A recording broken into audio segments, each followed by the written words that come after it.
এক লোক 9 ফিট লম্বা ছিল। সে পেরেশান হয়ে একজন দরবেশের কাছে গিয়ে বলছে, হুজুর, আমার এই লম্বা শরীর নিয়ে নড়াচড়া করতে অনেক কষ্ট হয়, দয়া করে আপনি একটা ব্যবস্থা করেন যাতে আমি স্বাভাবিকভাবে জীবন যাপন করতে পারি। তখন সেই দরবেশ বলল, নদীর পাড়ে যেয়ে দেখবা একজন ফকিন্নি মহিলা বসে আছে, তুমি ওই ফকিন্নিকে বলবা আপনি কি আমাকে বিয়ে করবেন। ওই ফকিন্নি যদি অস্বীকার করে না বলে তাহলে তোমার 1 ফিট হাইট কমে যাবে। তো সেই লোকটা দরবেশের কথা অনুযায়ী ওই ফকিন্নির কাছে যেয়ে বলছে, আপনি কি আমাকে বিয়ে করবেন। ফকিন্নি বলছে না। তখন সাথে সাথে 1 ফিট হাইট কমে গেছে।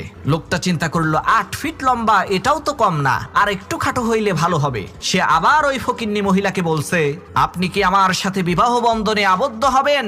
ফকিন্নি বলছে না। সাথে সাথে আর 1 ফিট হাইট কমে গেছে।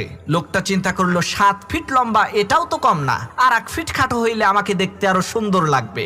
এই চিন্তা করে লোকটা সেই ফকিন্নি মহিলাকে আবার বলছে, আপনি কি আমাকে বিয়ে করবেন। তখন সেই ফকিন্নি মহিলা বলছে না।